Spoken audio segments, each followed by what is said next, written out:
जोहार दोस्तों, मैं स्मृति ऐश्वर्य आप सभी का स्वागत करती हूं आपके अपने YouTube चैनल स्टडी विद स्मृति में। आज की क्लास में हम लोग झारखंड के एक और जिला हजारीबाग के बारे में जानेंगे और ये उत्तरी छोटा नागपुर प्रमंडल का एक भाग है और हजारीबाग को हजार बागों का शहर के नाम से भी जाना जाता है। और हजारीबाग के साथ साथ आज की क्लास में हम लोग कुछ ऐसी योजनाओं के बारे में जानेंगे जो झारखंड सरकार के द्वारा शुरू की गई और साथ ही साथ दोस्तों कुछ प्रमुख व्यक्तियों के बारे में भी जानेंगे जो हजारीबाग से संबंधित हैं। तो चलिए आज की क्लास को शुरू करते हैं और जानते हैं हजारीबाग के बारे में। लेकिन सबसे पहले हम लोग पहले मैप पर आते हैं। जैसा कि हर क्लास में हम लोग करते हैं कि जिलों के बारे में अभी तक आपने कौन कौन से जिले पढ़ लिए हैं इसको भी हम लोग देखते हैं। अगर आपने उस क्लास को नहीं किया है तो प्लेलिस्ट में मैं सारे वीडियो को अपलोड कर दी हूँ, वो सारे प्लेलिस्ट एक बार में सारा आप देख जाइए और ये सारे आपके क्लासेस बहुत अच्छे से रिविजन हो जाएंगे। तो चलिए और हम लोग जानेंगे ये जो आप देख रहे हो यही है हजारीबाग। झारखंड के मैप में झारखंड के उत्तर में आपको हजारीबाग मिलेगा। और पिछले क्लास में आप लोग क्या क्या पढ़ चुके हैं तो रांची के बारे में मैंने बता दिया है, खूंटी को मैंने पढ़ा दिया है, सिमडेगा के बारे में भी, खेल नर्सरी जो है इसके बारे में, एल्बर्ट एक्का की नगरी गुमला के बारे में मैंने आपको बता दिया है, लोहरदगा के बारे में बता दिया है जहाँ के किसको प्रखंड से एक नदी निकलती है जिसको कहते हैं ये औरंगा नदी और ये उत्तरी कोयल की सहायक नदी है। तो लोहरदगा भी आप पढ़ लिए हैं। आप धनबाद के बारे में पढ़ लिए जिसको कोयला नगरी के नाम से जाना जाता है। स्टील सिटी बोकारो के बारे में भी आपने पिछले क्लास में पढ़ा था। कुछ जानकारी अधूरी रह गई थी जिसको मैं आज की क्लास में पूरा करूंगी बोकारो से संबंधित। हजारीबाग आज आप पढ़ने वाले हैं तो हजारीबाग और गिरिडीह भी आप पढ़ चुके हैं दोस्तों। तो उत्तरी छोटा नागपुर प्रमंडल में बोकारो, धनबाद और गिरिडीह आपने पढ़ लिया है। आज की क्लास में हजारीबाग पढ़ेंगे और कल की क्लास में हम लोग कोडरमा के बारे में जानेंगे। लेकिन अब हम लोग जिला से संबंधित राज्य के बारे में जानेंगे, कौन से राज्य के साथ ये सीमा साझा कर रहा है। जैसे झारखंड के बारे में आपको पता है कि उत्तर में कौन सा राज्य है, उत्तर में झारखंड के बिहार राज्य है। तो हजारीबाग किस राज्य के साथ सीमा लगा रहा है तो हजारीबाग दोस्तों बिहार के साथ ये सीमा लगा रहा है। साथ ही साथ अब हम लोग जिलों पे आते हैं कि किस किस जिला के साथ हजारीबाग अपनी सीमा को साझा कर रहा है। तो सबसे पहले दोस्तों आप यहाँ देख रहे हैं कि ये कौन सा जिला है तो ये है कोडरमा। फिर आप देख रहे हैं कि यहाँ कौन सा जिला है तो ये गिरिडीह, इसके साथ भी अपनी सीमा साझा कर रहा है। फिर आप देख रहे हैं दोस्तों यहाँ कौन सा जिला है तो ये है बोकारो, बोकारो के साथ भी सीमा लगा रहा है। फिर आप देख रहे हैं ये कौन सा जिला है तो ये है रामगढ़, रामगढ़ के साथ अपनी सीमा लगा रहा है। आपने देखा दोस्तों हजारीबाग रांची के साथ भी अपनी सीमा साझा कर रहा है। फिर आपने देखा दोस्तों कि ये चतरा जो है इसके साथ भी अपनी सीमा साझा कर रहा है। तो चलिए हम लोग जिला का नाम याद करते हैं और सीरीज से याद करते हैं।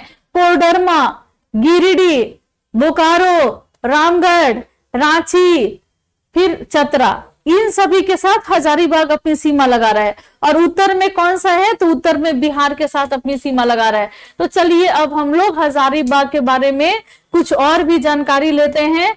चलिए एक एक करके। सबसे पहले हम लोग जानते हैं दोस्तों कि हजारीबाग की स्थापना कब हुई थी।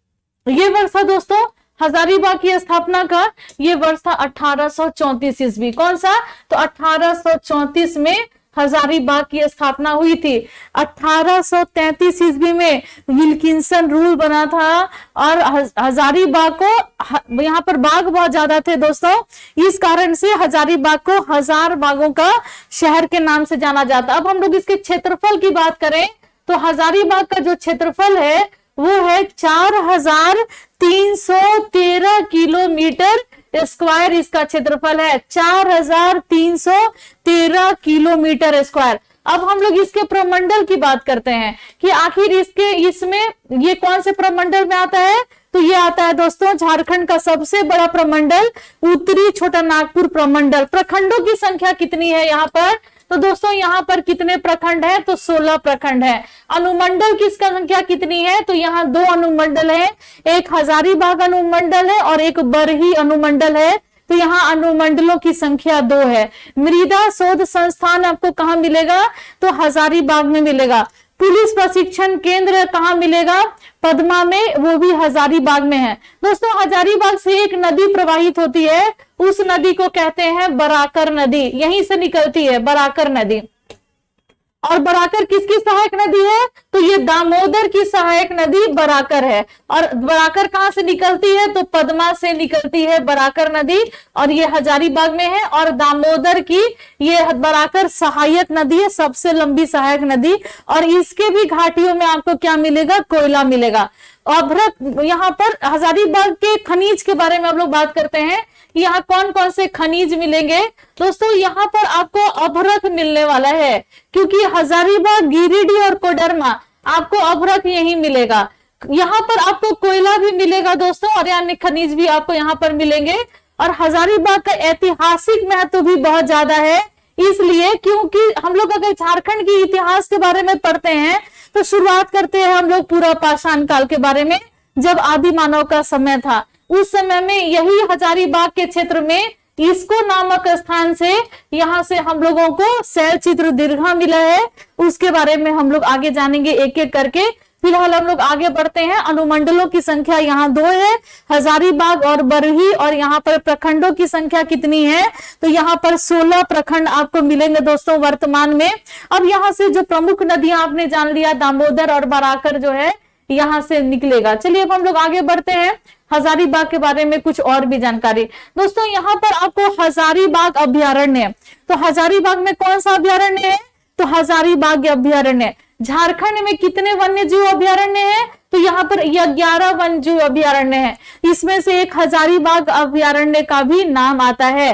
कहीं कहीं पर दोस्तों गौतम बुद्ध अभ्यारण्य को बताया जाता है कि वो हजारीबाग में है, लेकिन जेपीएससी ने प्रश्न पूछा था कि गौतम बुद्ध वन्य जीव अभ्यारण्य जो है वो कहाँ पर है, तो उन्होंने आंसर किया था आयोग ने कि ये कोडरमा में है। लेकिन कहीं कहीं पर आपको दिखेगा कि ये आपको गौतम बुद्ध अभ्यारण्य कहाँ पर है, तो ये हजारीबाग में है।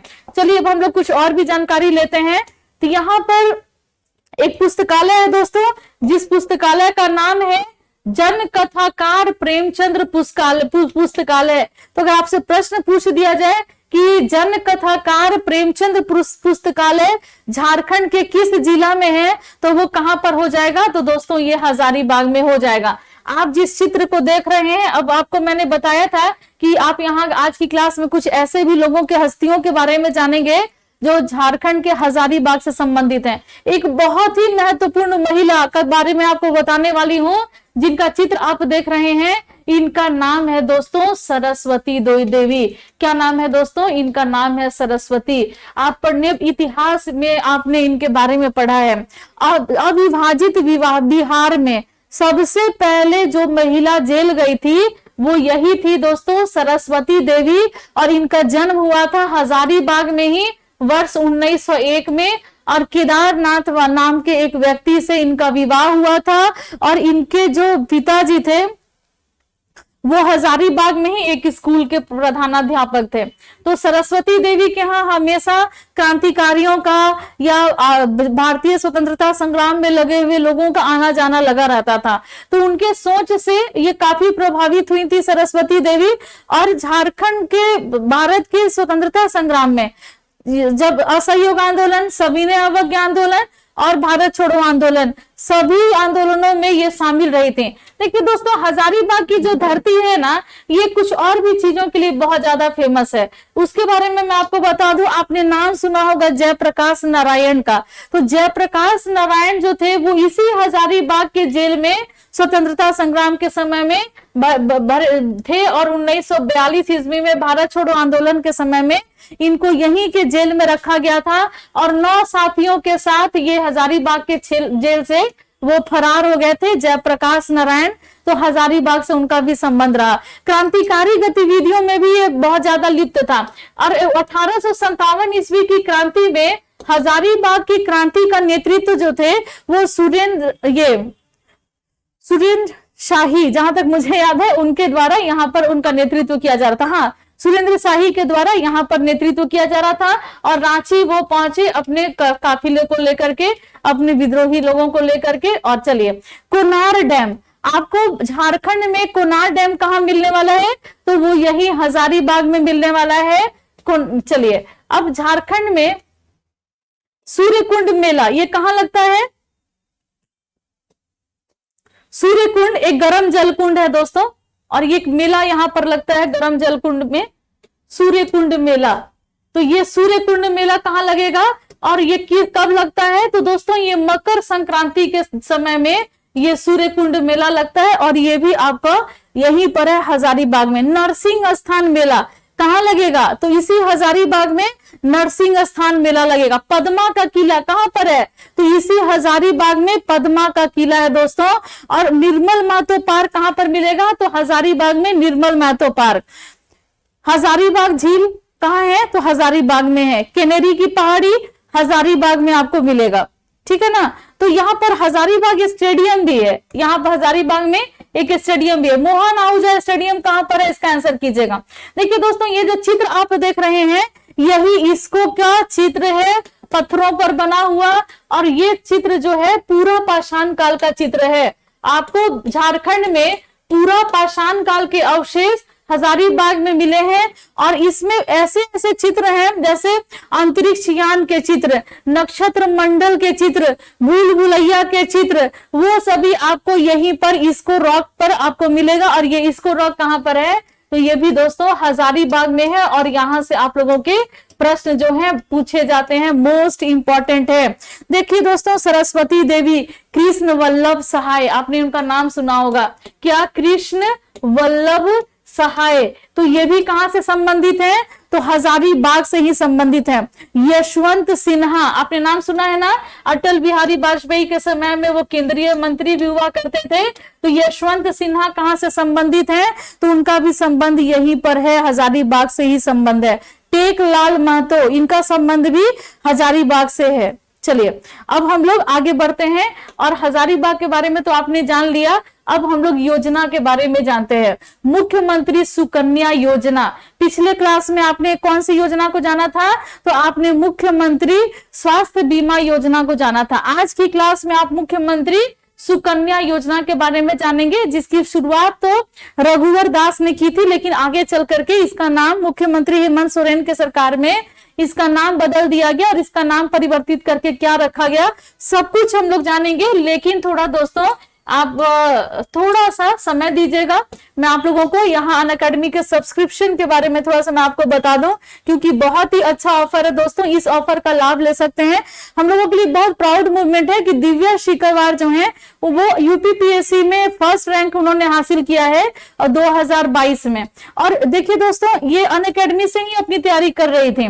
दिव्या शिकरवार की तरह आप भी हो सकते हो। आप अपने मेहनत के बल पे अगर आप अनअकैडमी के साथ आते हैं तो यहाँ पर बेस्ट प्लेटफॉर्म है बीपीएससी के लिए। 40% ऑफ के साथ आप अनअकैडमी पे सब्सक्रिप्शन ले सकते हैं। बीपीएससी का सब्सक्रिप्शन जो है 30 अप्रैल तक आप इस सब्सक्रिप्शन को ले सकते हैं दोस्तों। बहुत ही अच्छा ऑफर है। 69 बीपीएससी के लिए 12 मंथ का सब्सक्रिप्शन लेते हैं 24 मंथ का, तो 12 मंथ एक्स्ट्रा मिलता है 8287 का। और एक साल का भी अगर सब्सक्रिप्शन लेते हैं तो एक साल आपको फ्री मिल रहा है मात्र 6374 रुपए का, अगर आप 77वां बीपीएससी को टारगेट किया है। अगर आप मेरा ये कोड यूज करते हैं SMRITI स्मृति 10, तो आपको और भी एक्स्ट्रा डिस्काउंट मिलता है और इस डिस्काउंट में आप लाभ ले सकते हैं। 30 अप्रैल तक ये सब्सक्रिप्शन आप ले सकते हैं। उसी तरीके से आप एनसीईआरटी का तैयारी 749 में, 3299 में पीटी मेंस दोनों 70वां बीपीएससी के लिए। आकृति मैम का भी कोर्स ले सकते हैं 599 में। पॉलिटी का बैच बना हुआ है 2249 रुपए में, तो ये भी आप ले सकते हैं। चलिए आज हम लोग आज की क्लास में योजना के बारे में जानते हैं। देखिए दोस्तों आज की योजना जो प्रमुख है उसका नाम है मुख्यमंत्री सुकन्या योजना। क्या योजना का नाम है? और आप लोग दोस्तों कमेंट जरूर कीजिएगा। आप लोग के कमेंट से ही मैं इस तरीके के कंटेंट लेकर के आ पा रही हूँ। और क्योंकि आप लोग बोलते हो कि मैम इस तरीके के कंटेंट आप डालिएगा तो हम लोगों के लिए बहुत ज्यादा इफेक्टिव हो जाएगा और धीरे धीरे करके ये कंटेंट आपके समाप्त हो जाएंगे। जिला अभी तक आपने पढ़ लिया है, बहुत सारे जिलों के बारे में, कुछ जिले बचे हुए हैं। इसी तरीके से जिला और जिला योजना प्रमुख व्यक्ति सबको मैं आप लोगों को करा दूंगी, तो यहां से एक्स्ट्रा चीजें आप लोगों को क्लियर हो जाएंगी। बाकी का हिस्ट्री का क्लास 5 से 6 के समय चल रहा है और रात में मैं आप लोगों का टेस्ट लूंगी।